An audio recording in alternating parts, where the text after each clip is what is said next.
know some folks were upset by it, but just to be clear, we know that Elon Musk is dangerous, he's incompetent, he's chaotic, and he's killing programs that we rely on. We know that he's helping to push through massive cuts to Medicaid that could rip healthcare away from millions. He's pushing tax cuts that will benefit him and his billionaire friends. And he is causing real harm to federal workers. Now, some of Mr. Musk's most damaging actions have actually been towards USAID, which we're discussing today. Over 14,000 adults and 1,500 infants have now been estimated to have possibly died because of the Trump administration's attack on AIDS treatment programs that are actually ongoing, as we know.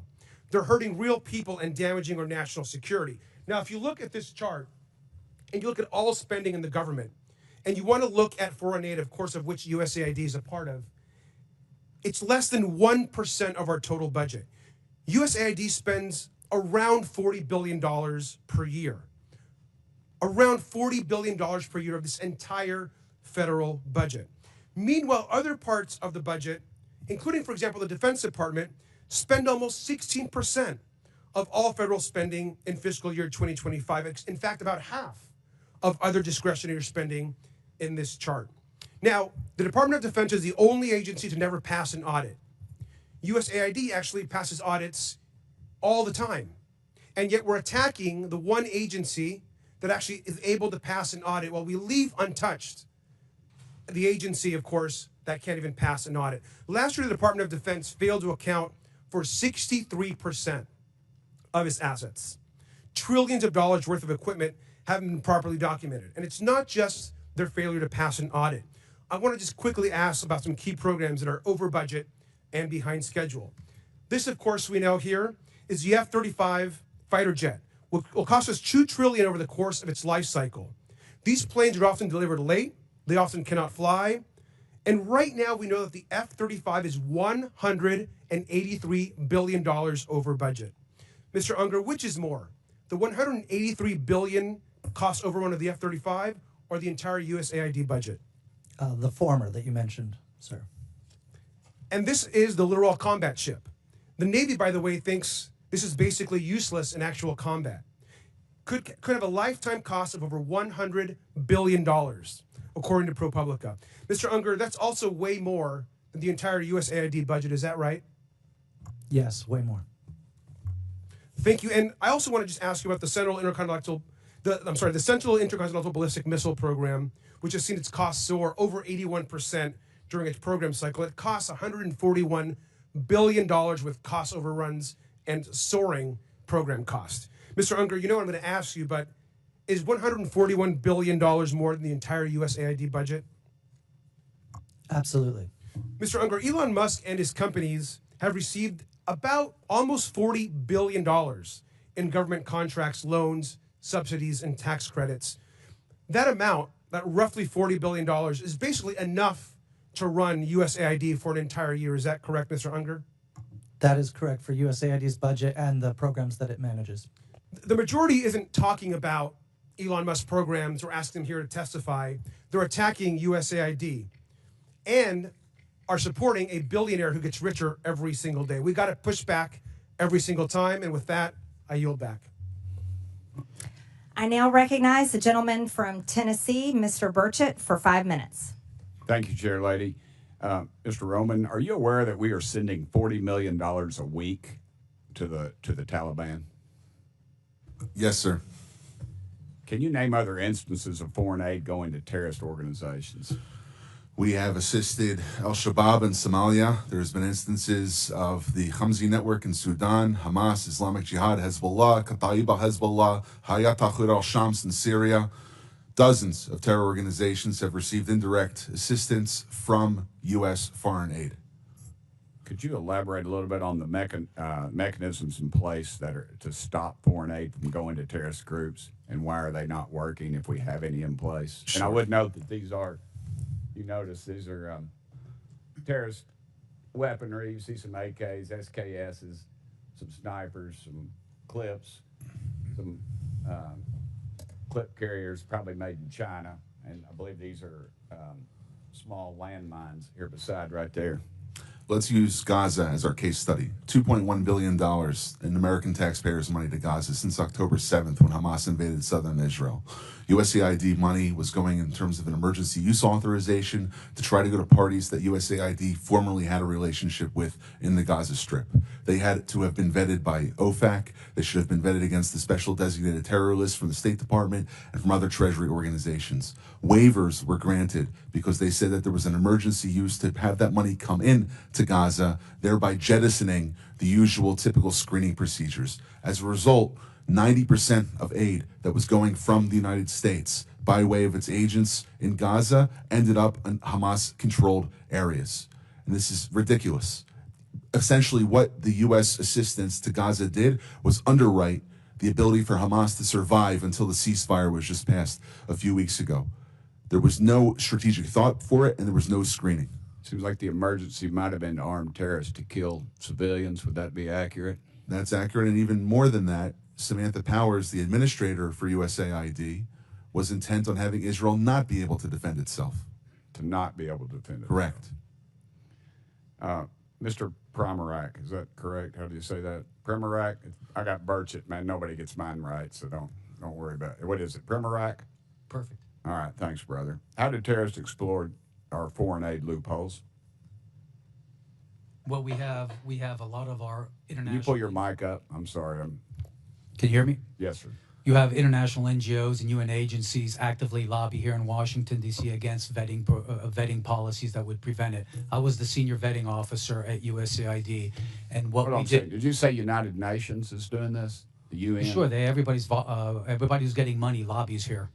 That they're lobbying against us. I'm sorry, Mr. Roman. There's actually someone who used to work for one of those lobbies, the largest NGO lobby, Interaction. One of our co-witnesses here worked for them from 2018 to 2023. USAID effectively self-funds its own external private lobby that then goes back to Congress and asks for more money for USAID. So the taxpayers fund this lobbyist who's working against American interests. Correct. Possibly killing our allies and possibly Americans. They bring together groups in Washington that overseas work with groups that kill Americans. Yeah, I don't need a flow chart to show that. I appreciate it. Do you think USAID programs have been aligned with the national security interests of the U.S.? No, they have not. They have actually helped China. Mr. Roman? No. Okay. How do these programs compromise our national security, Mr. Primorak? They actually push China. They actually push much of the world towards China on the green energy agenda. They push people, ordinary people, billions of people towards China because of the resentment caused by our social re-engineering.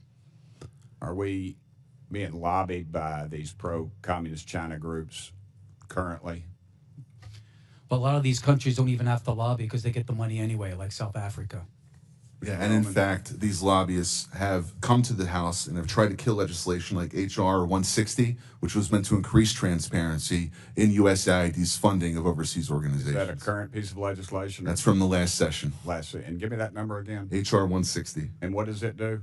It was meant to give U.S. lawmakers the ability to have higher transparency in terror financing investigations aimed at scrutinizing extremist groups. Mr. Primorak? We had a regulation before we left in the last administration that anybody who touches money in countries where there's terrorists, those names have to go through databases, terrorist databases. That was overturned by Biden. Overturned by Biden. Chair Lady, I am currently, I have 5 seconds, but I wanted to mention something. There's a lot of rhetoric used on this committee, and I would urge my friends on both sides of the aisle, let's stick to the actual information. This rhetoric is, I've received death threats, and I know the chair lady has, and it needs to stop. We need to tone it down. Thank you, Chair Lady, and thank you. Thank you, Mr. Burchett. Madam Chairwoman, I'd like to ask for unanimous consent to enter a few items into the record relating to the waivers that have been provided by the Secretary. And because Mr. Burchett just went now, there is some reporting, and perhaps he's in the room if he'd like to respond, Madam Chair. In this reporting, it says that Representative Burchett told a reporter that he has a real problem with a report that 2 DOGE employees blocked PEPFAR funding that should have been granted a waiver by the Secretary. and said that if it was a mistake, they should have been fired.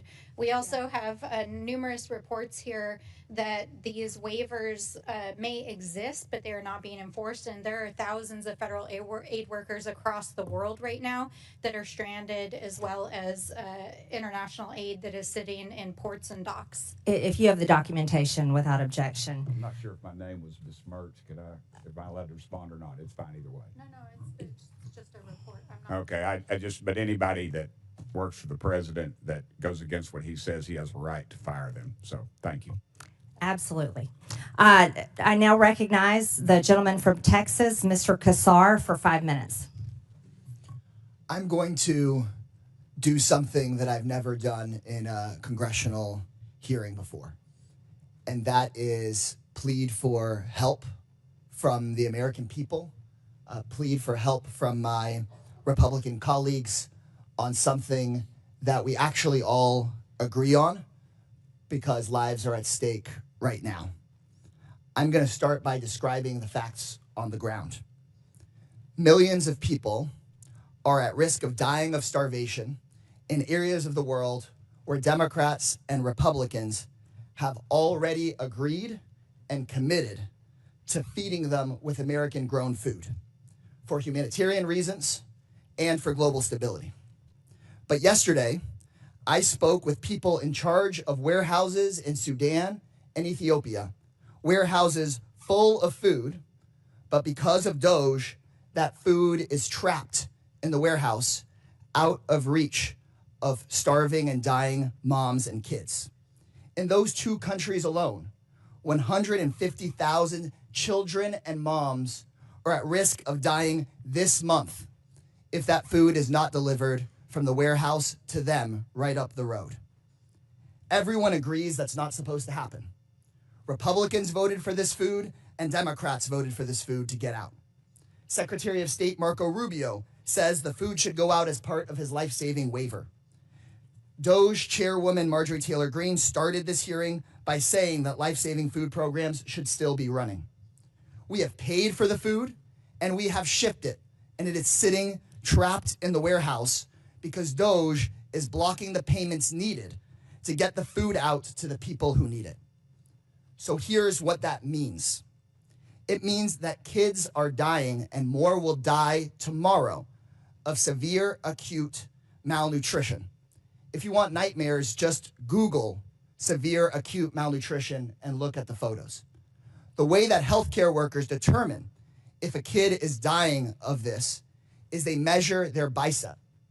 And if their bicep is less than 4.5 inches around, then that means you could die of starvation tomorrow. Think of a kid's arm fitting through this hole. Think of your kid's arm fitting through this hole. These kids could die tomorrow. You've heard today about the waiver for life-saving humanitarian assistance, and all I'm asking is for Rubio's waiver to be made real. People watching at home, you can do something about this. I know many of these hearings are live on Fox News. I'm a Democrat. For many of the people watching, you may not agree with me on many issues, but I think we can all agree that this food needs to get out of the warehouse and to these kids. I've gotten phone calls from conservative friends, people of faith that moved to Africa to live out their faith of I was naked and you clothed me, I was hungry and you fed me, and they agree that this food should be given out. So call your Republican congressperson, call the White House, tell them you know they didn't mean to do this, but that this food needs to go out tomorrow. If you're in the press, cover this story. Ask questions about Ethiopia. Ask questions about Sudan. Tell the world about this. And to my Republican colleagues, DOGE is not going to listen to me, but you can fix this. Pick up the phone, make a phone call. Y'all could save lives today. Send an email. Please put politics aside, get the food out of the warehouse, save these kids' lives. You can save these kids' lives.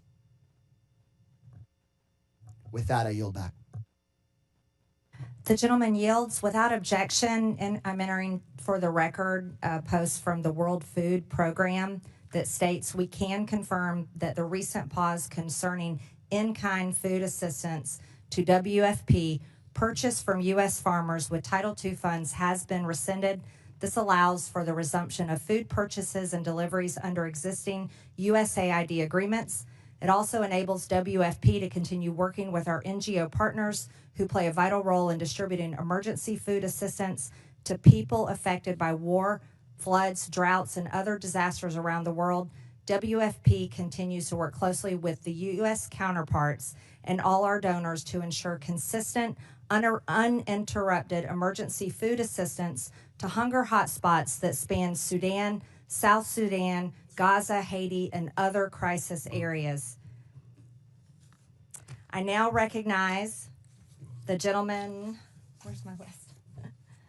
Now recognize the gentleman from Missouri, Mr. Burleson, for 5 minutes.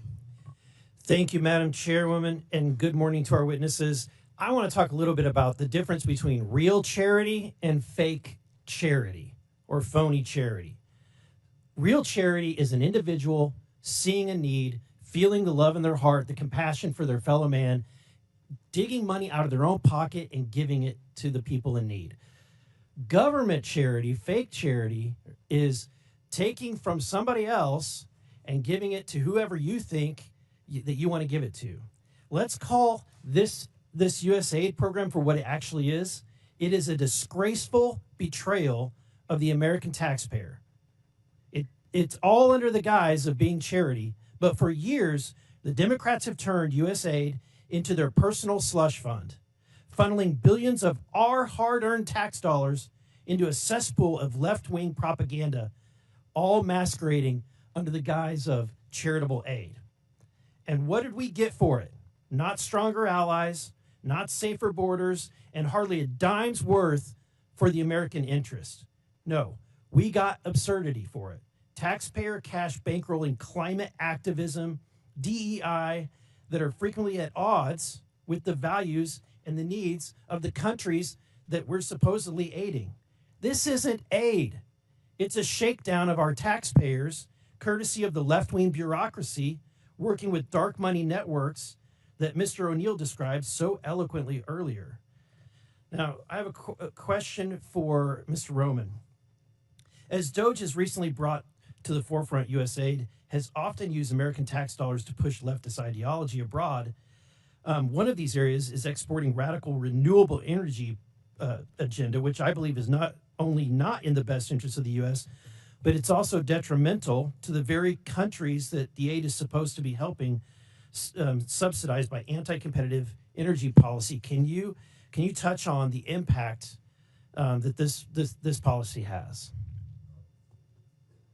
Without being a meteorologist or climatologist or a geologist, I can't necessarily speak about energy, but I can speak more largely about the sponsorship of agendas which are anathema to American interests abroad.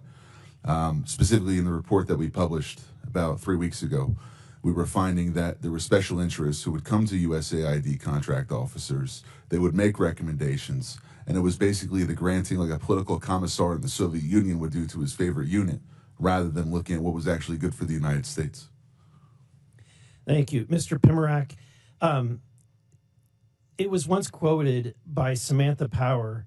She declared that USAID is a climate agency. And so DOGE recently canceled 10 climate and clean energy programs, including a nearly $85 million award aimed at increasing clean energy in Africa. Also, a $18.7 million program for electric vehicles to be adopted in Nepal. My question to you is USAID a climate agency? They wasted a lot of money on it. I can't think of any other agenda that has caused as much poverty and hunger as the climate agenda. For example, the higher energy cost hits the poor the hardest. For poor farmers in Africa that have to rely on natural gas-based fertilizers, it became too expensive, so crop yields just plummeted. And these countries at the same time were prevented from developing their own fossil fuel industries in which they could generate the income to finance their own social services. Thank you. And my last question has to do with the promotion of values outside of the values of the United States and Western culture. As a member of Congress, I've had diplomats from other countries come meet with me in my office and beg us to stop using the aid that we're sending to their country as a leverage point to force them into doing things that their countries find abhorrent. One of those is the promotion of abortion. USAID is being used to push ideologies, including abortion ideology, across the globe. In fact, during the Biden administration, one of his first actions was to sign a memorandum reinstituting the foreign aid to abortion programs. But Mr. O'Neill, that jeopardized the same funding that was supposed to be helping people with AIDS. Yeah, we've seen throughout the Biden administration the impact of these far left organizations propped up by the left's dark money network, pushing a host of causes, particularly on abortion. I have a big chapter talking about the prosecution of pro-life protesters. Thank you. I yield back. I now recognize the gentlelady from Texas, Ms. Crockett, for 5 minutes. Thank you, Madam Chair. I just want to see if we can level set, because I don't know if people truly understand the point of USAID. First of all, can I just ask you really quickly, each of you, yes or no? Do you believe that soft power matters? Yes or no, Mr. Unger? Yes. Yes. Yes. Absolutely. Okay, so for the American people, because I don't know that there's been a conversation about soft power, but soft power is basically our way of building diplomacy around the world. And so how we build that diplomacy probably looks different in every different administration. But the issue that I have right now is that some would argue that we've taken a butcher knife where we need a scalpel, or others would just say that we are throwing out the baby with the bathwater. But either way, we are not accomplishing our goal, because as it's been laid out, we have people that have gone hungry, we have people that have died. So let me try to make sure that people understand what it is that soft power is, which is building diplomacy. The next part of that I want you to understand, those of you that are watching, is that as members of Congress, we do have congressional oversight to the extent that we actually travel the world. We go, we sit down with world leaders, we talk to them about the programs that we have, we talk to them about trade. We also have an opportunity to go and visit and talk and see exactly how our dollars are being spent. And if you are a good member of Congress, you do that. And I do want to tell you about an experience in Africa, but I got to get through these other remarks. So if I have a chance, I'm going to tell you why I believe in this with my whole heart. We all know that my Republican colleagues have a weird fetish with dictators or wannabe dictators. So it should not come as a surprise that they're here attacking global democracy programs. For 6 decades, USAID has been vital in reducing global poverty and hunger, helping to resolve health threats like the Ebola outbreak, which reached Dallas, where I represent, in 2014, and countering regional threats from Russia and China.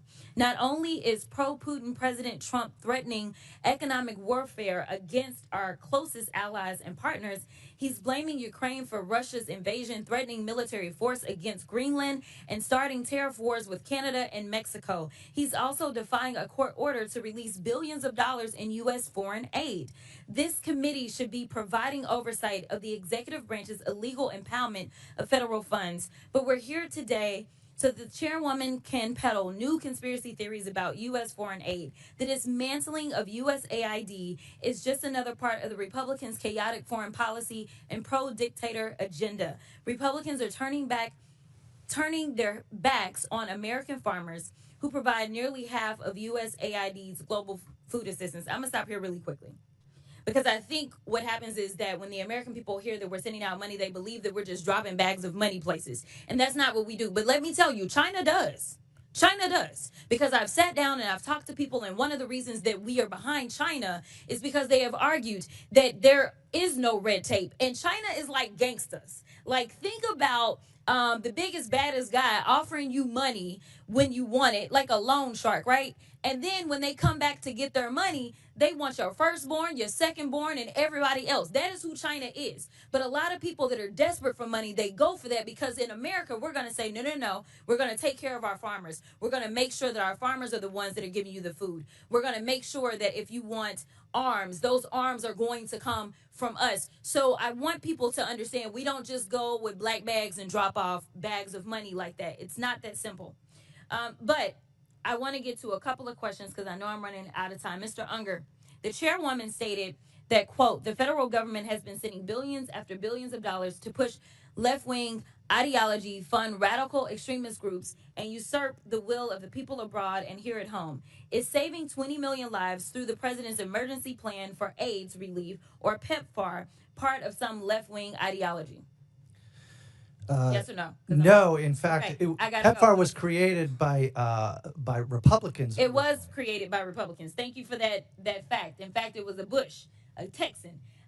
What about eradicating polio in nearly every country and cutting malaria deaths in half? No. Okay. So here's the other thing, and I don't know if anybody knows the answer to this question. We have been talking about USAID and trying to pretend like it's the devil, but when we look at the numbers, is it 50% of our budget that goes to USAID, Mr. Unger? Yes or no? The money that goes to AID is less than 1 cent if all of the federal budget is $1. Thank you. It is less than 1% of our budget. So we are focusing on less than 1% instead of the other 99%. I need the American people to wake up and recognize and start asking questions about these other areas, such as The gentlelady's time has expired. I now recognize the gentleman from Georgia, Mr. Jack, for 5 minutes. Chairwoman, I wanted to ask for unanimous consent to enter an article into the record from this morning. It is an article from the Washington Post this morning titled, Judge Orders Trump Administration to Pay Millions in USAID Funds that the UN World Food Program is owed more than $820 million in funds, from just this morning. Without objection, so ordered. Mr. Jack? Well, thank you, Madam Chairwoman, and I want to commend you for holding hearings, trying to ensure that the taxpayer dollars is held accountable. Our last hearing, I just want to note for the record, we discussed the $2.7 trillion over the last 20 years that has been distributed through improper payments and wasted, taxpayer dollars wasted over the last 20 years, $2.7 trillion. And one of the things I want to talk about today are some of the general waste, fraud, and abuse we've seen within the USAID program. So if I could start with Mr. Primarak, what was USAID's original mission and mandate, and how has the agency strayed from those initial priorities from your perspective? It was started in the 1960s to combat Soviet imperialism, communist imperialism, and it did a good job. It responded to a lot of natural disasters, did a good job, helped to integrate former Warsaw Pact countries as allies of the United States, did a good job during the Clinton administration, but especially afterwards in the Obama administration, and it went full scale under the Biden administration, started pushing a social reengineering agenda. And if I can speak to that for a moment, what would you say are the main deficiencies in USAID's vetting and oversight process that has led to this waste, fraud, and abuse? It's an aid industrial complex that refuses to have accountability and oversight. And Mr. Roman, if I could ask you just to expand upon that. Sure. I'll give you an example of the Together project in civic space. Islamist organizations which work with designated terror organizations in different Middle Eastern countries and territories came under attack by our organization, the Middle East Forum, back in 2017. They put together a lobby which acted as an umbrella to go to Congress to say, ignore that organization that's exposing public data about money going to radical organizations that are so-called, quote-unquote, Islamophobic.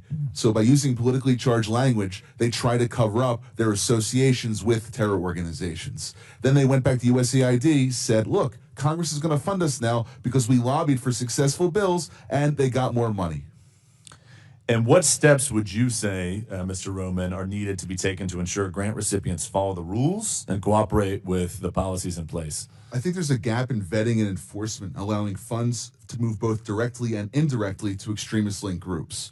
You have to have a pipeline where all the money that's coming out of U.S. government coffers is traceable exactly to which organization and subgrantee it goes to. And then once, if you have $1 touch one individual, that individual or that organization has to report back to be compared against U.S. vetting databases before a check is cut to them. And if I could ask the same question to you, Mr. Primarak, what are some steps we could take to ensure the grant recipients don't evade some of the requirements needed?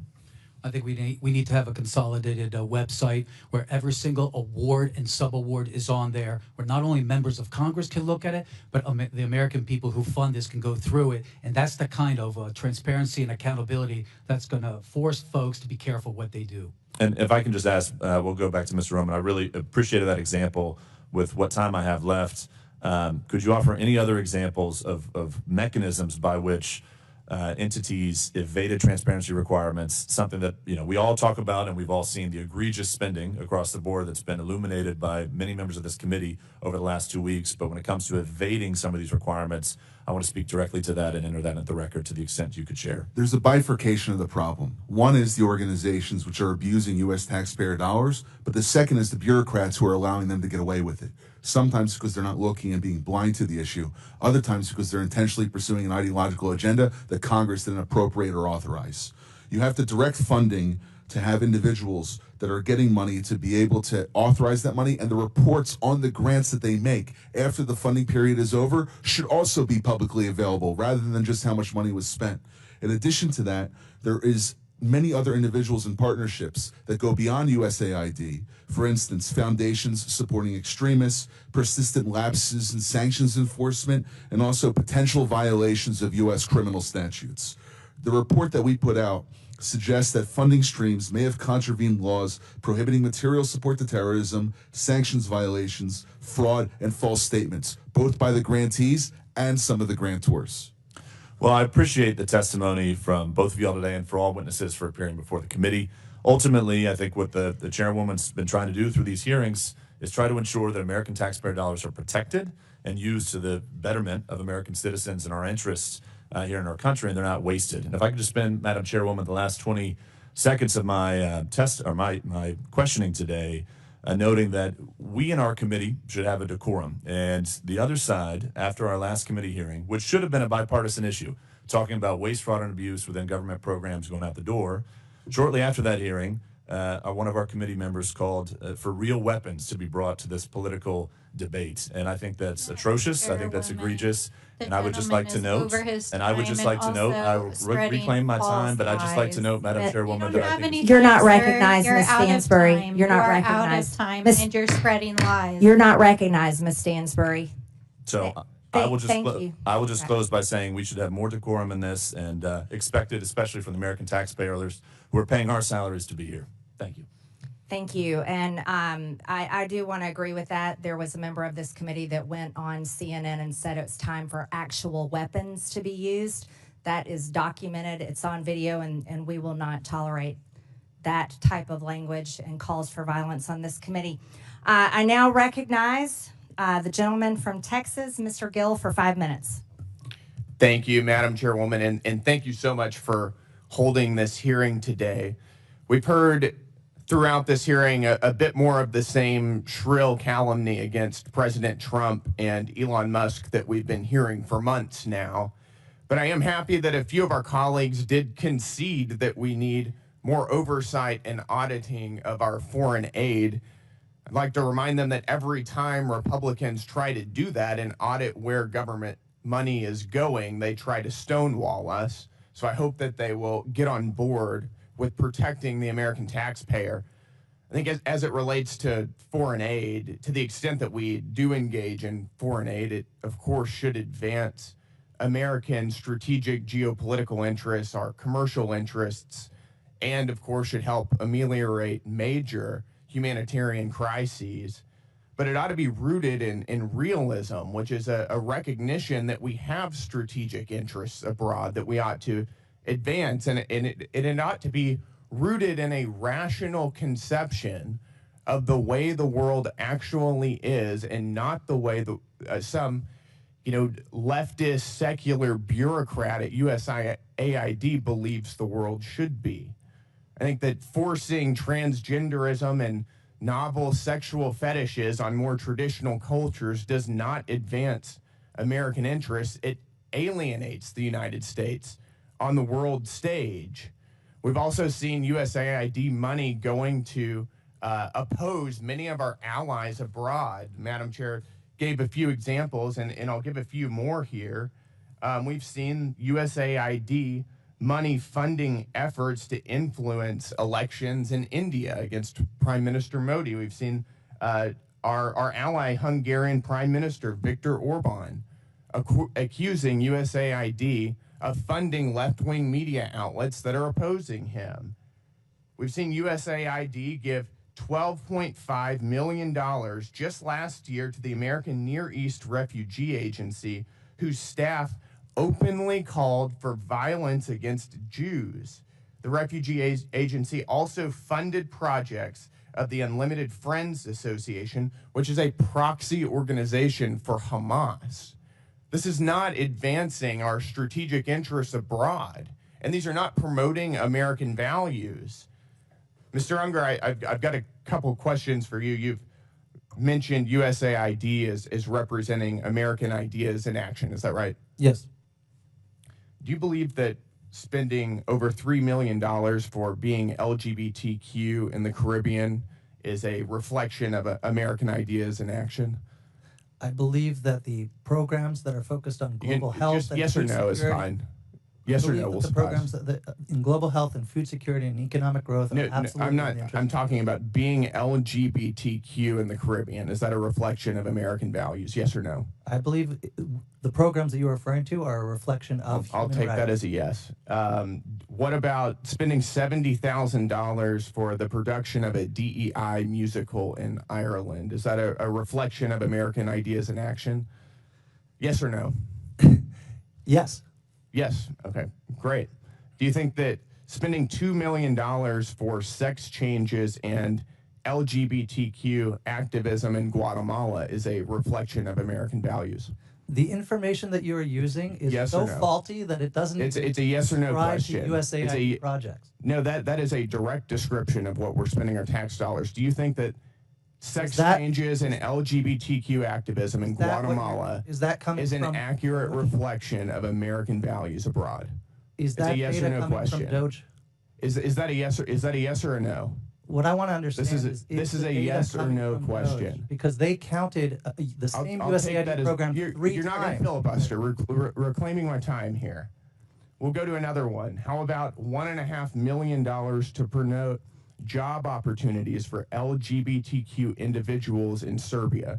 Is that a reflection of American values? Providing job opportunities for allies around the world is absolutely in the interest of the American people.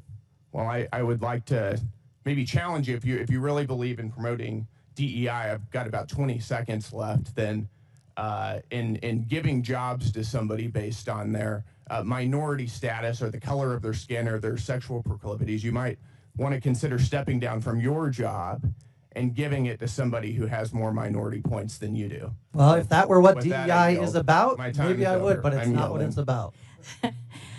I now recognize the gentleman from Texas, Mr. Fallon, for 5 minutes. Thank you, Madam Chair, and my colleague from Texas did a very good job. Listen, the sky is falling. We hear it now, and not just in the DOGE subcommittee, but we hear it in oversight from our friends across the aisle. The sky's falling. The world's going to end. People are going to die. And then when they say Elon Musk's name, it's never Elon Musk. It's Elon Musk. Reckless gutting of the federal workforce and this hyperbolic fear-mongering is brought to you by the American left. And why, I ask, and so many others, the DOGE committee Dems are using this, quite frankly, sloppy, lazy, wildly inaccurate, and really boring rhetoric. Because this administration and this president is finally acting boldly, because so many administrations in the past haven't. They're acting boldly and courageously to ensure, wait for it, that the American taxpayers' dollars fund federal workers that work. I know that may be a radical concept to some. Now, let's set the record straight as well. Secretary Rubio has made it sure. He issued a blanket waiver for any life-saving aid. I think it's $72 billion that we're spending. Is USAID the perfect vehicle for this aid? Of course not. We found that it isn't. And we also recognize that China has that Belt and Road Initiative, and they're licking their chops. And if we took that $72 billion out, they're going to fill that vacuum. So that's just hyperbolic nonsense that we do not recognize that there's a role to play for the United States in the federal aid space. But what we want to expose is $164 million going to radical organizations, $122 million of it to organizations that have aligned or at least tied to terrorist. So, Mr. Primorak, putting aside the massive issues of handing money over to terrorists and such, can you speak to other ways that our foreign aid has actually hurt the United States' efforts and interests to counter the malign influences, let's say, of the Chinese Communist Party? Our aid has created an international aid dependency. It's become international welfare. We need to put terms on these programs. The whole point of this is to help strengthen countries to economically, politically, and become strong allies. We don't do that when we celebrate 30, 40, 50. In Mumbai, they can choose if they want to privately donate to the British Broadcasting Corporation. They can choose if they want to privately donate to the Wuhan Institute of Virology through EcoHealth Alliance, or to electric vehicles in Vietnam, or to changing the national census in Bangladesh to be more gender inclusive.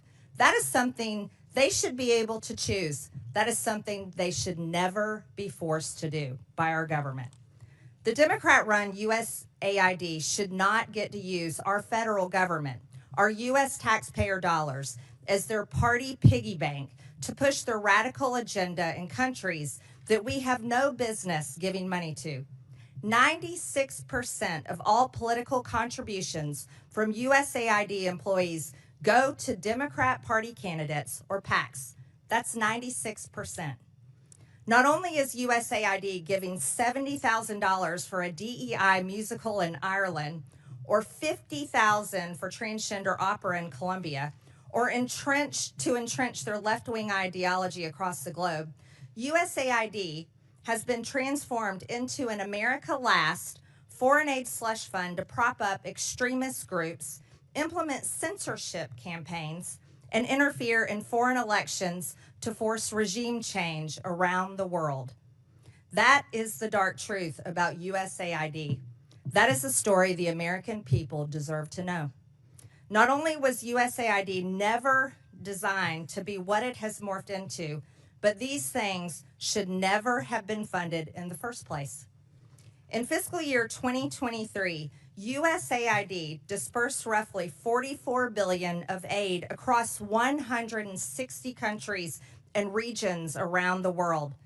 During the 4 years of the Biden administration, 181 countries received approximately $240 billion in U.S. development aid, with Ukraine being the top recipient.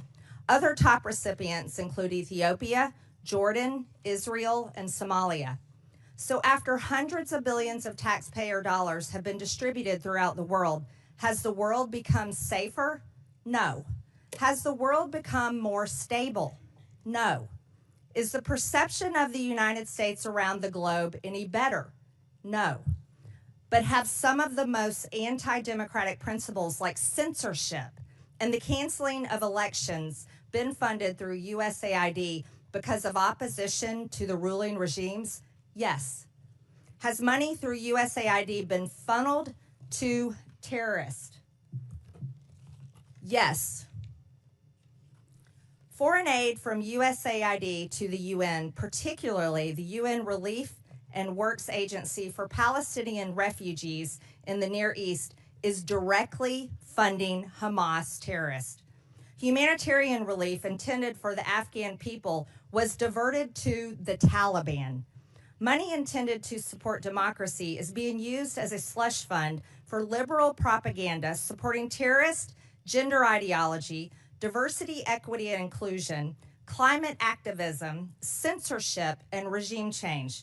Do you think this is what the American people think of when they think of foreign aid? Absolutely not. Taxpayer funds have literally been used to undermine U.S. interests and counter American foreign policy goals under the guise of foreign aid. This is unacceptable, and the American people agree. Thankfully, President Trump has taken action to address these issues. The election of President Trump was a clear mandate by the American people that they will no longer tolerate this. He is putting an end to the foreign aid slush fund, ensuring the hard-working American taxpayers' dollars are supporting America First policies and taking care of our own people at home. and we will do the same. With that, I now recognize Ranking Member Stansbury for the purpose of making an opening statement. All right. Well, good morning, everyone, and welcome to the Elon Musk Chainsaw Massacre. Except for this remake of a classic is terrible because it's hurting real people, and its lead character, Mr. Musk, hasn't shown up in front of this committee or Congress at all. We also, of course, call this the Subcommittee on DOGE, or Project 2025, as we'll see here during the Q&A. So today, in this hearing on foreign aid, which the GOP has called, you're going to hear all kinds of wild conspiracy theories, accusations, and unfounded data. It's designed to confuse and provide cover for Donald Trump and Elon Musk in their reckless gutting of our foreign aid and our reordering under the Trump administration of international affairs. But before we dive into the details, I want to zoom out and provide some critical context here about why this is happening. So first of all, let's talk about what happened over the last 2 weeks as the administration took an abrupt about-face in international relations after 64 years of USAID and supporting our allies in Europe, turning its back on long-standing allies and now suddenly embracing and enabling U.S. foreign adversaries. Let's do a little oversight here. Last week, the administration shocked the world as the vice president took to the global stage and addressed European leaders and informed them that the Trump administration believes that the greatest threat to Europe is not the autocratic leader who invaded our Western ally 3 years ago and committed war crimes and atrocities against the Ukrainian people and threatened Western democracy, but instead the VP said it was, quote, a threat from within. He then snubbed our German allies and, in an unprecedented move, tacitly endorsed and then met with a far-right candidate from the German parliament who Elon Musk has spent months backing. This is a party that is so extreme that even conservatives in Germany will not form a government with them. Then, over the weekend, Donald Trump went on a wild rant on social media, embracing Vladimir Putin and repeating Russian propaganda, trying to rewrite history and falsely claim that Ukraine started a war against its own people. Then, on Monday, Trump had the United States of America vote against Russia, vote with Russia, North Korea, and China as 4 of the only 8 countries in the world voting in the UN against a resolution supporting Ukraine and affirming Ukraine's sovereignty. When you think about what this means in the context of American history, it's truly astonishing. That same day, which was only 2 days ago, the administration announced that they would proceed with firing another 2,000 USAID workers, even as a court ruled that the administration's dismantling of the aid organization is illegal. And interestingly, one of the main opponents of USAID programs is Donald Trump's buddy, Vladimir Putin. Why? Because among the programs that the U.S. was funding before the funding was frozen was aid to Ukraine, including safe houses on the front lines, a free and open press to help keep people informed what was happening in the war, not to mention refugee resettlement in the United States. USAID was also engaged in democracy building in Eastern Europe and the Balkans, especially with the fall of the USSR. Of course, Mr. Putin didn't like that either. And these investments have been totally decimated over the last several weeks. Over the last 5 years, USAID has funded international aid to 212 countries around the world to promote international peace and security, to help maintain stability, and ensure that we are making good on America's promises. These investments are a fraction of the cost of weapons and defense, and the U.S. in the process is able to help promote national security, stop global pandemics, prevent hunger and mass migrations, and make the world and the United States a safer place. So when we hear conservative allies of Donald Trump repeat wild and unfounded claims about international aid, and we see a coordinated attack by conservative media, think tanks like those who are here today, members of Congress, the administration, we have to ask ourselves, what is really going on here, folks? Why the hell are they so hell-bent on dismantling an organization that has been so vital to American interests and Western democracy for so long? Over the last several days, they have fired thousands of federal employees. It really does make you wonder, doesn't it? And by the way, while they've been doing that, China has actually moved in already to places in South Asia that had their funding cut and is beginning to replace American diplomacy and aid in those places. So as we listen to this hearing today and hear from our witnesses, which I look forward to, I hope that we can get to the bottom of what is actually going on here today. And with that, I look forward to hearing the testimony.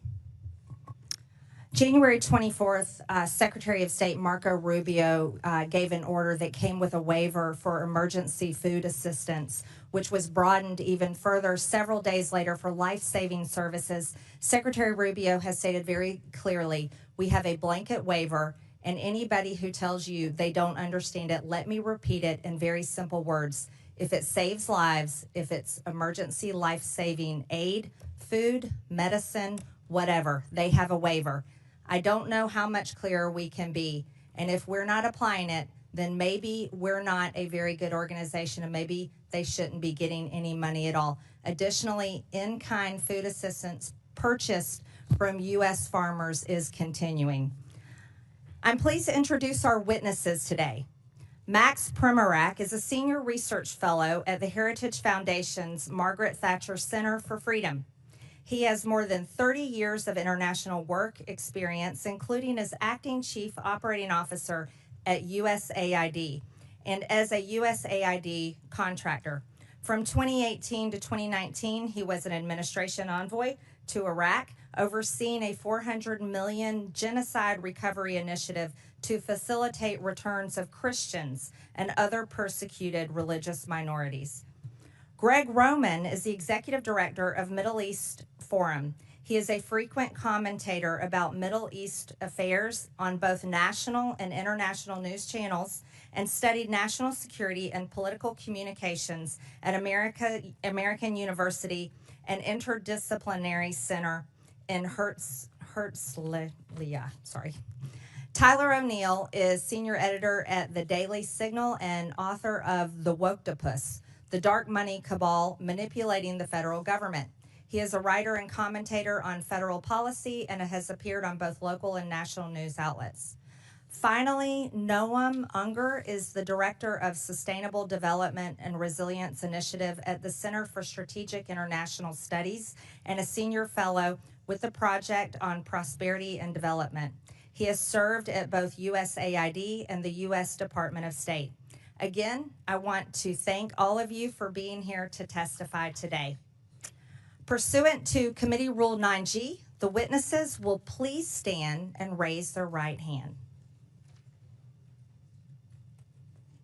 Do you solemnly swear or affirm that the testimony that you are about to give is the truth, the whole truth, and nothing but the truth, so help you God? Let the record show that the witnesses answered in the affirmative. Thank you. You may take a seat. We appreciate you being here today and look forward to your testimony. Let me remind the witnesses that we will have read your written statement and it will appear in full in the hearing record. Please limit your oral statement to 5 minutes. As a reminder, please press the button on the microphone in front of you so that it is on and the members can hear you. When you begin to speak, the light in front of you will turn green.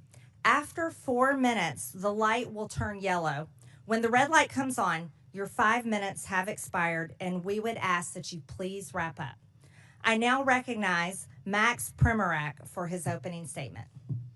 Madam Chairman, thank you for this opportunity to testify before this very important subcommittee. The views I express here today are my own. Over the past few weeks, indeed, we have been treated to daily litany of examples of waste, fraud, and abuse of taxpayer-funded foreign aid. USAID and the State Department used foreign aid as a global platform to push radical and even obscene ideas that have shocked and angered the American people. One cannot help but ask, was there anyone in the room raising their hand to say, this is not a good idea? This might cost us our bipartisan support in Congress. We might lose the trust of the American people. Yes, foreign aid should be a tool to advance our national security interests. In the past, it did. Today, it does not. Frankly, it has been doing harm. While spending more on aid, there is more world poverty and hunger today, more political instability, and developing countries are more beholden to our adversaries. At USAID, I co-chaired an interagency working group that put all aid projects through a counter-China lens. That was dismantled. Instead, the Biden administration wasted billions of dollars on a global green agenda that forced poor countries to rely on China for their energy needs. These countries sought more trade with and investment from the United States to bind our countries closer together. Instead, they got transgender, diversity, and abortion programs that have alienated billions of people. Despite what we hear in the media, there is no linkage between how we do aid and our national security. South Africa has received billions of American aid dollars, yet is China's main Africa partner. South Africa is the S in BRICS. It supports Hamas and Iran and opposes us at every turn at the United Nations. Last summer, Mozambique and Tanzania, other large aid recipients, conducted 2-week military exercises with the People's Liberation Army, expanding Communist China's power projection to the lip of our Atlantic Ocean. 19 of the top 20 USAID recipients are members of China's Belt and Road Initiative. While acting Chief Operating Officer at USAID, I approved strong vetting policies for our humanitarian assistance in countries swarming with terrorists. That too was ignored by the Biden administration.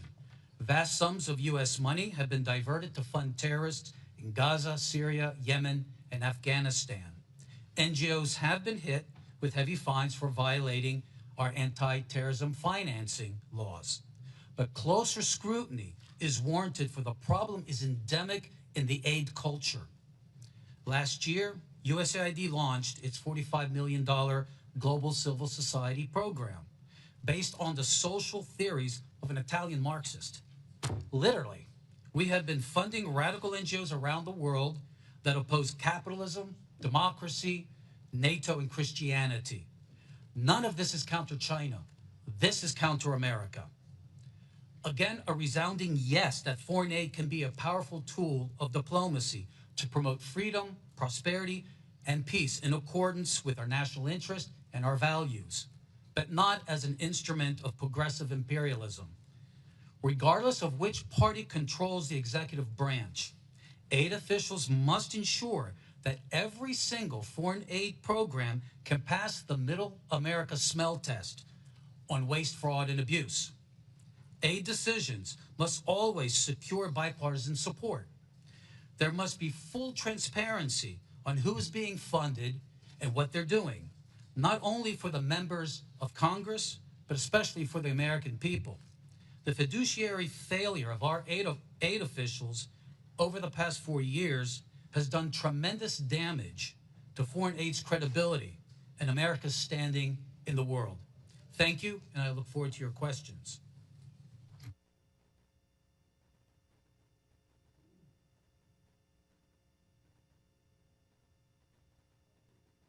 Thank you. I now recognize Greg Roman for his opening statement. Madam Chairman, ranking member, and distinguished members of this committee, thank you for the opportunity to speak today. My name is Greg Roman, Director of the Middle East Forum, and I'm here because there's a fox loose in the henhouse of our foreign aid system, a system intended to uplift lives abroad that instead has funneled millions of taxpayer dollars to radical and terrorist-linked organizations. If we don't fix these fences now, we risk fueling violence against our allies, our troops, and potentially ourselves. Let me be clear. This is a problem that began under the Obama administration and was exacerbated under the Biden administration. It's a problem that has been brewing across both of these 12 years of governance by a bureaucracy so insulated it can't always tell teachers from terrorists.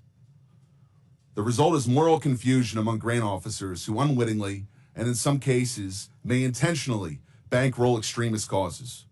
At the Middle East Forum for the last 12 years, we've engaged in oversight over all public spending relating to foreign aid, specifically those relating to Middle East and Islamist causes. And we have identified over $122 million, which has ended up supporting radical organizations or even directly bankrolling organizations which are considered to be terrorists by the U.S. government. That's not pocket change. That's a jackpot for the wrong crowd. In terms of our specific findings, World Vision. Over the past 2 decades, this major evangelical NGO has received nearly $2 billion from USAID.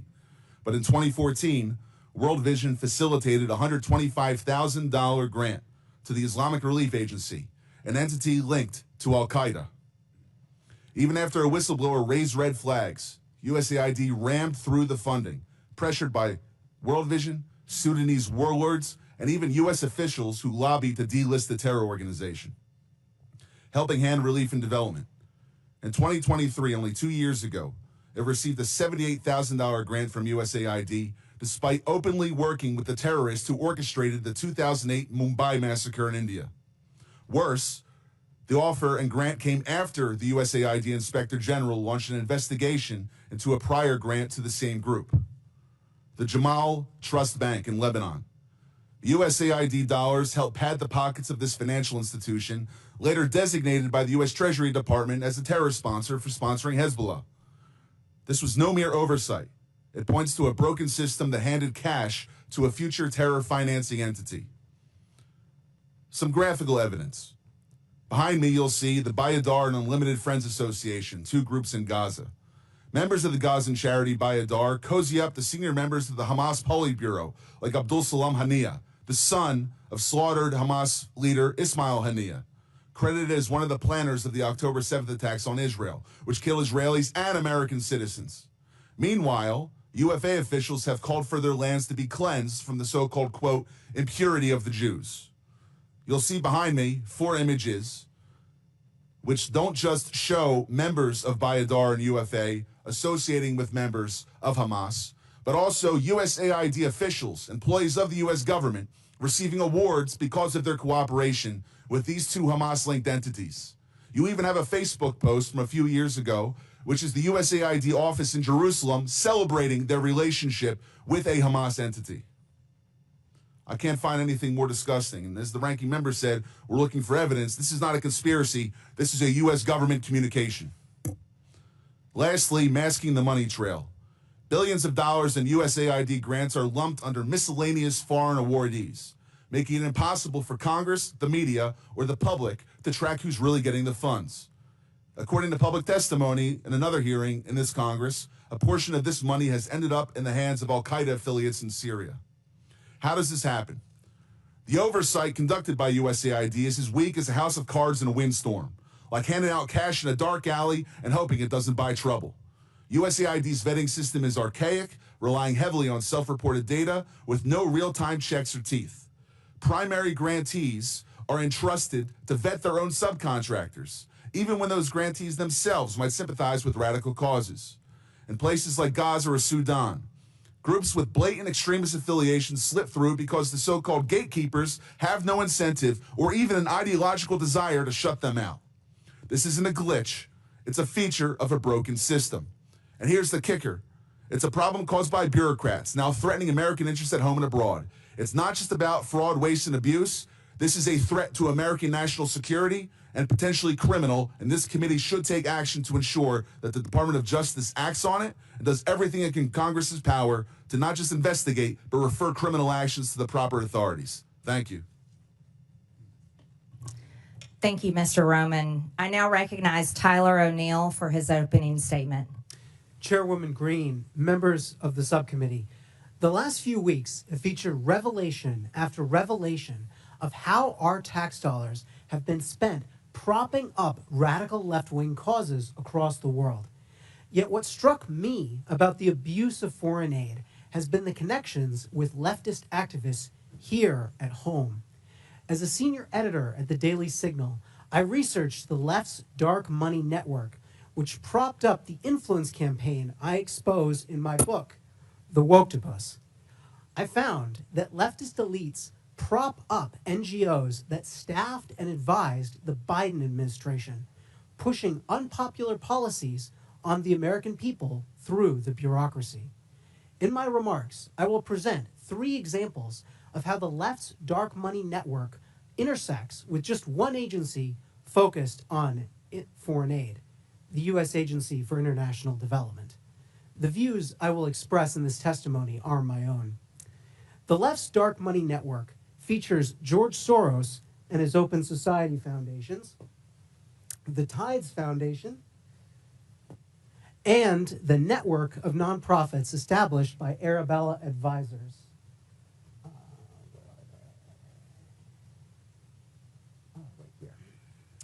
These groups, which you can see on this chart, funnel cash to DEI, transgender, and climate alarmist causes, divisive issues that the Biden administration prioritized over addressing the concrete needs of the American people.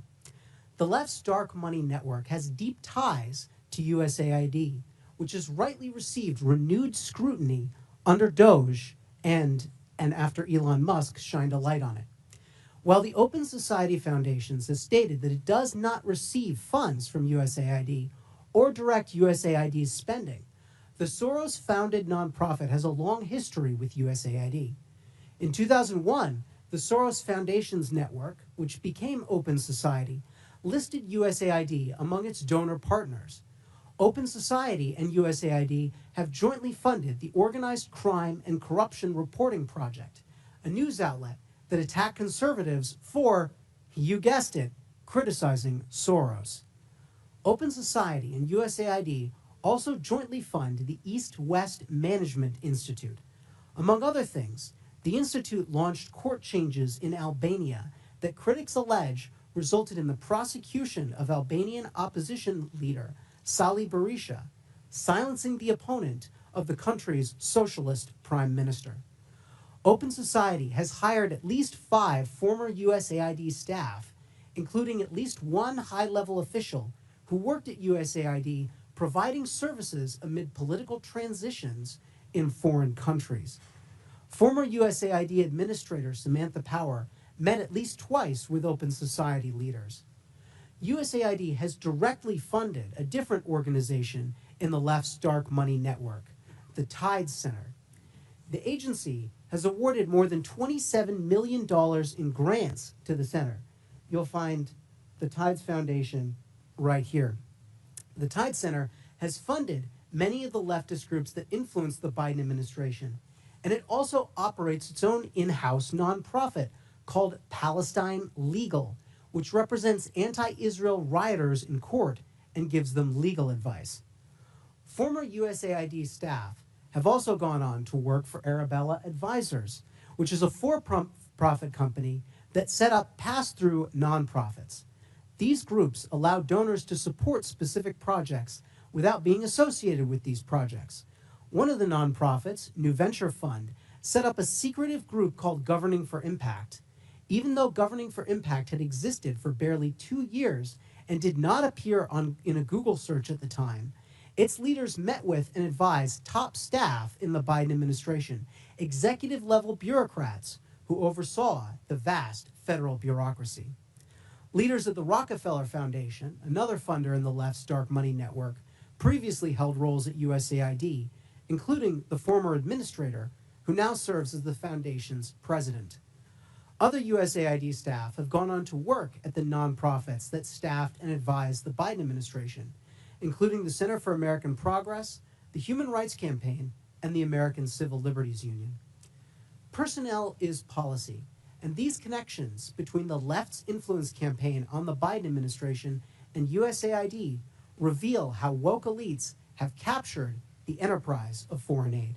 Thank you. Thank you. I now recognize myself for 5 minutes of questions. And I will inform this committee and the public watching that if, pardon?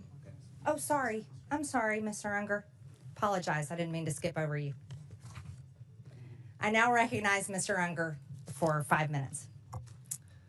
Madam Chair, Ranking Member Stansberry, distinguished members of the subcommittee, I am honored to share my views with you. They are my own and not those of my current or former employers. I have served at USAID and the State Department in multiple roles and in non-governmental positions focused on U.S. foreign aid reform and global development. My government service took place during the administrations of Presidents George W. Bush, Barack Obama, and Donald Trump. Every U.S. administration since World War II has wanted to shape foreign aid in line with its goals. But strangling the system into extinction is akin to unilaterally disarming at a time of mounting geopolitical competition for partnerships globally. Throwing away our toolbox does not make us safer or well-positioned to influence the world. Our set of foreign aid tools reflects enlightened self-interest. With it, the U.S. countered communism and enhanced the education, farming productivity, and health of people around the world while also saving lives. Our international AIDS and malaria programs have collectively saved more than 35 million lives over the past couple decades. U.S. assistance has also built partnerships and economic growth, so much so that 11 of America's 15 biggest trading partners were former recipients of U.S. foreign assistance. We are now in a period of renewed geostrategic competition. China has been vying with the U.S. for partnerships across the global south, inking deals where it can. China can and will fill soft power voids left by the U.S.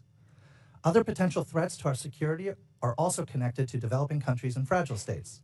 From the potential resurgence of ISIS in the Middle East to the spreading influence of Islamist militants and Russian mercenaries across the Sahel. On the eastern edge of Europe, Russian aggression may continue to grow unchecked, and in Colombia, the strife from neighboring Venezuela is spilling over to yield the worst violence in a generation. With that backdrop, the administration has abruptly and collectively disabled U.S. tools of foreign assistance. The White House has said it is cutting programs that do not benefit Americans, but their approach is dismantling many programs that help Americans, thereby cutting off our nose to spite our face. This is evident in many ways. First, the government has purchased more than $2 billion in food aid annually from American farmers, and American farms supply more than 40% of the food aid USAID sends around the world. But with the foreign aid freeze and stop work order, rice, wheat, and soybeans are going to waste in transit and in ports. In Houston alone, hundreds of tons of American-grown wheat have been stranded. The recklessness of the current approach is evident in health efforts, too.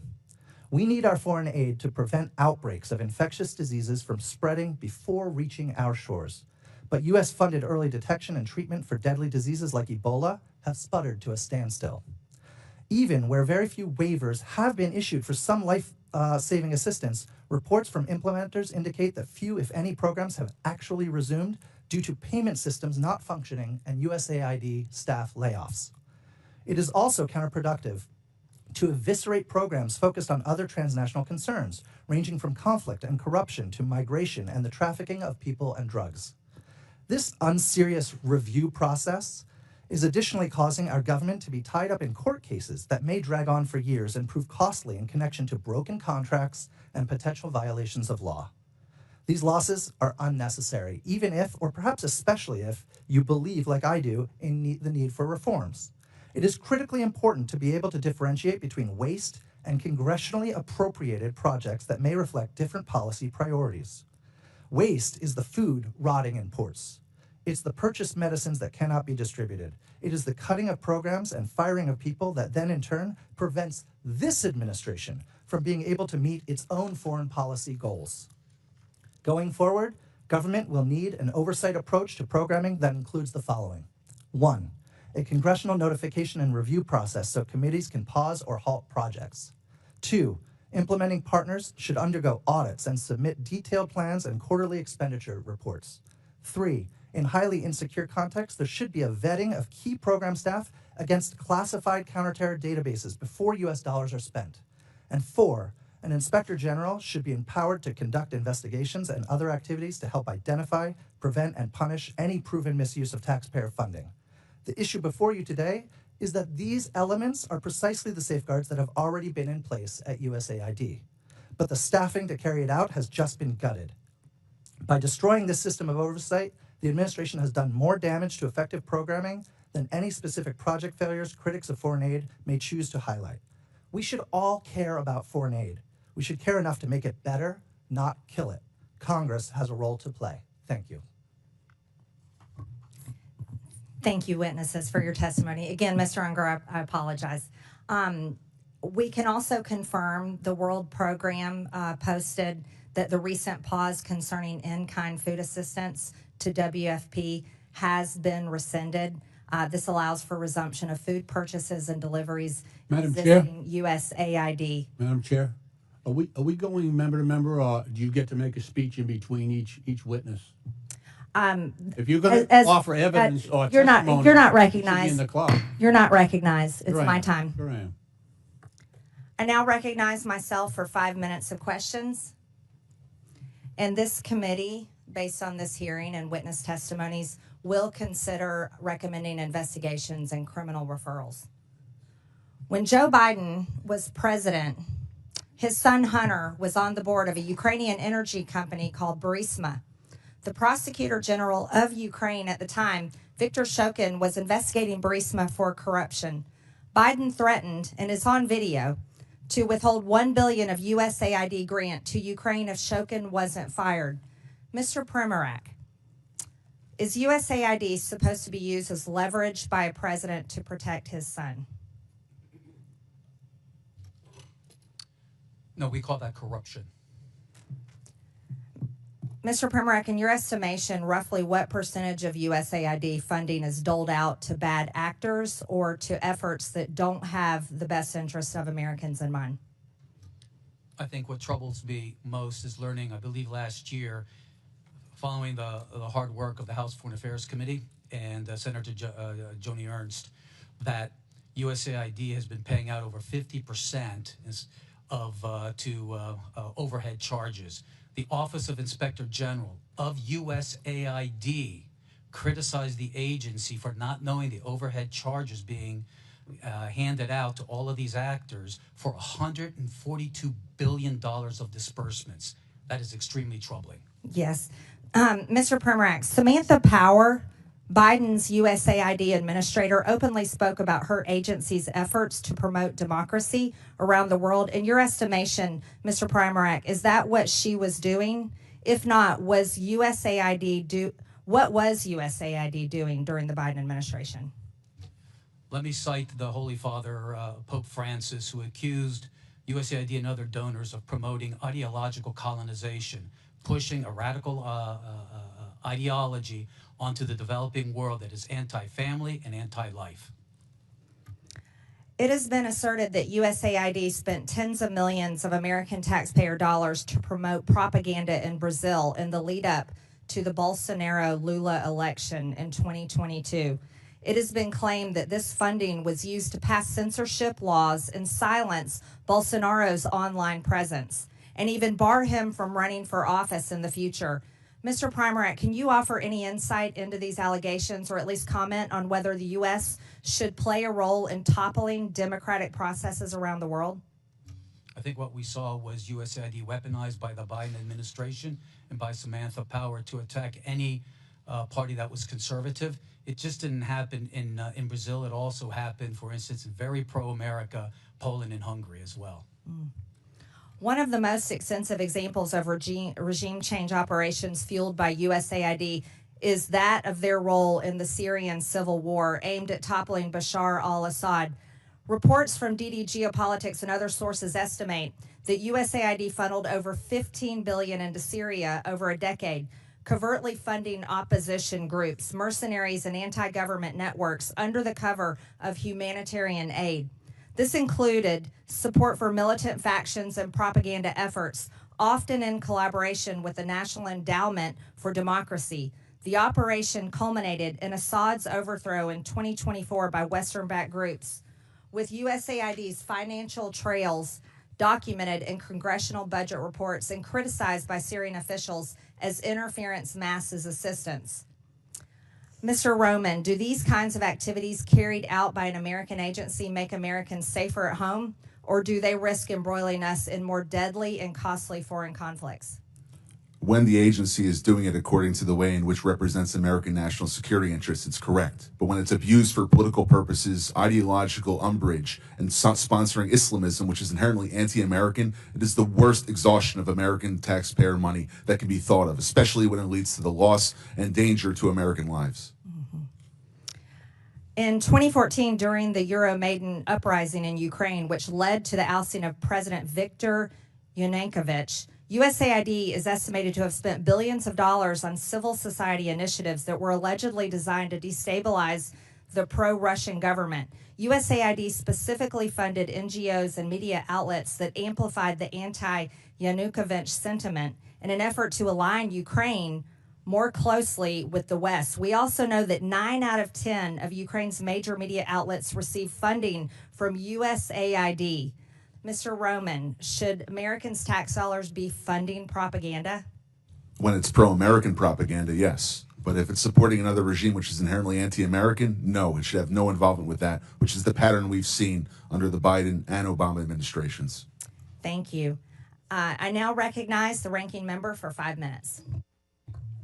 All right. Well, thank you, everyone, and good morning. I appreciate that this committee is going to shed some light on what's going on at USAID, but I do really wish that our friend with his golden chainsaw would drop on by because, you know what, Mr. Musk, we really would like to know what you're up to. And so far, our friends across the aisle have shielded you from appearing in front of Congress.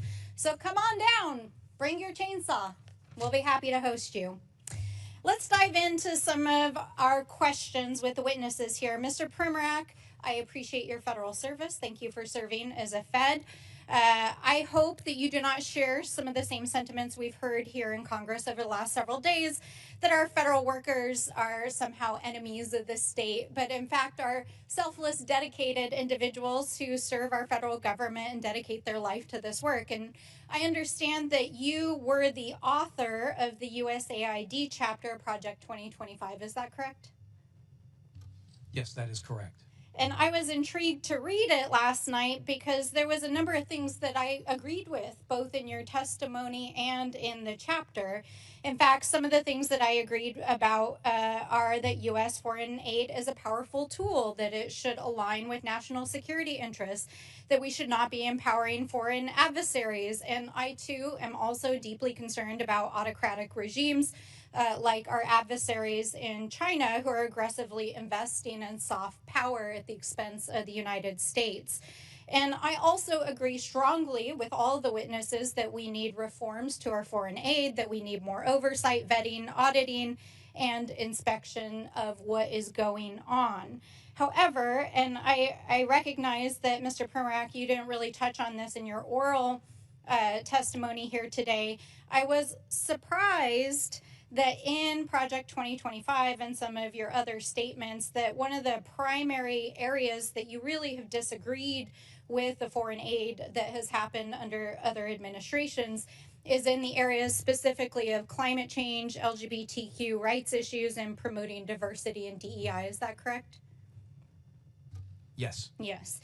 And although you did not testify as much today here about these issues, I want to just make sure you do believe in climate change, correct?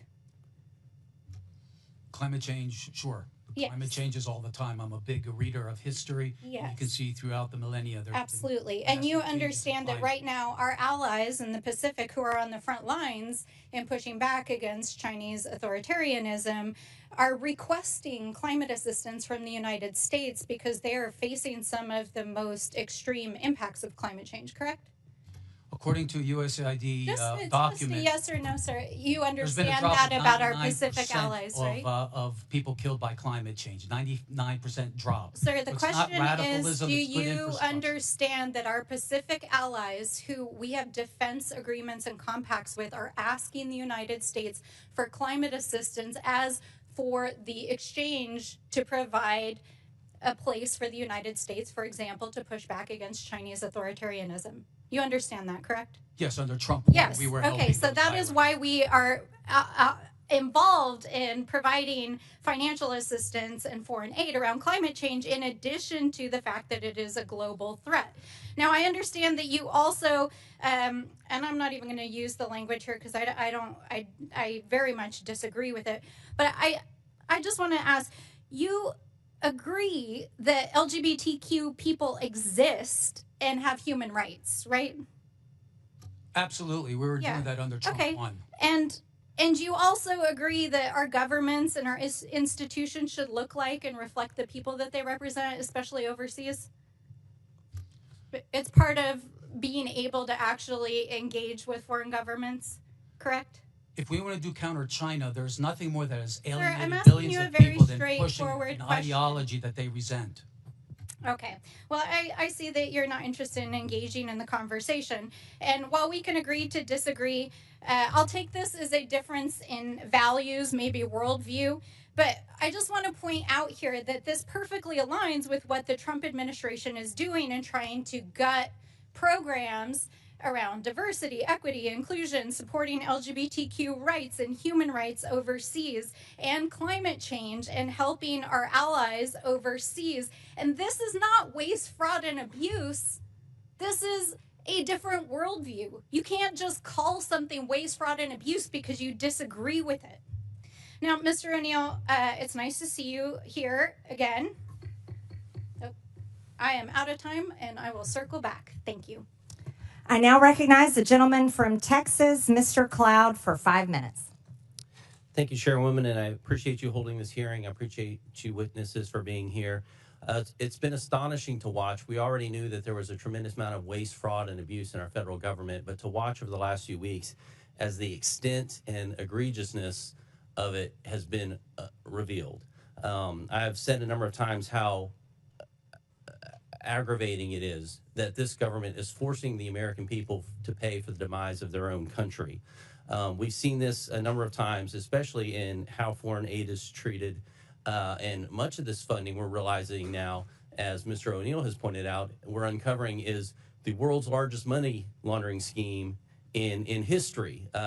And so I would like to think that if these kind of things were put to a vote, that our friends on the left wouldn't vote to support a pickle maker in the Ukraine, or to have transgender operas in other countries, or to send people to Paris Fashion Week and the like. I would like to think if that was a vote, that would also get a no vote on the other side of the aisle, that this is stuff that is not necessarily, the taxpayer dollars shouldn't be funding. But you got to wonder about the vitriol you see when these things come uncovered to protect these things. Now, definitely the border trafficking institution that was set up, the complete industry, the censorship apparatus, those are examples where we really saw that these taxpayer dollar funds were going to these NGOs that were purely leftist organizations that were turning out voters and getting all this, basically being a campaign front at taxpayer expense. And so you got to wonder how this is happening, because this is not in the legislation. There's no line item in a legislation that has these sort of things in it. So, Mr. Permack, I'd like to ask you, where are these decisions being made? Who's making the decisions about where these dollars go? This is a combination of cooperation between the Congress and the White House. I can tell you that during my tenure at USAID, everything that we did had strong bipartisan support. Unfortunately, when President Biden came in... But it's someone in an agency somewhere, is that right, making the decision? How's that decision made? Who's making that decision? Like, that is before the check goes out, who's pushing the button that says, send this check? It starts with the administrator, goes down to the bureau level and the office level. But in the end, contract officers have to make sure at the Office of Acquisition Procurement that these are following U.S. laws and the policies of the president. Contract officers. Now, are these people elected? We hear a lot about elected officials making these, certain decisions. There's no one at USAID that is elected. So the people sending money are not elected officials. Okay, just wanted to clarify that. One of the issues we've had is trying to track this dollars once it goes out, to bring accountability to it. And there is no connection that we've been able to find to an employee ID number, for example, connected to where the grant money is going out or the contract money is going out. We're working on legislation to fix that. But one of the things that's really disturbing is the fact that some of the money that's going out doesn't even have a name of where it's going out. You talked about that, Mr. Roman. Could you speak to that for a second? It's to the tune of billions of dollars. Correct. Miscellaneous foreign awardees. The issue with it is that while the individual grantees have to apply for a vetting process that USAID conducts in terms of a government review, including with counterterrorism databases, there's a self-certification process by their sub-grantees. It's as if though you hire a contractor in your house to redo your living room, and he hires a bunch of robbers to take everything out, and you're left with the spades on the wall rather than having a fully renovated room itself. And so some of these dollars have been going to support terrorist organizations. Right. And taxpayer dollars going to support. Now, what would happen if we found a business that was funneling money to the Taliban? They would be indicted. They would be charged, go before trial, and go to jail for a 20-year sentence for money laundering or for material support for terrorism. So this is one of those cases where it's only legal if the government's doing it? Right. In the opening chairman's remarks,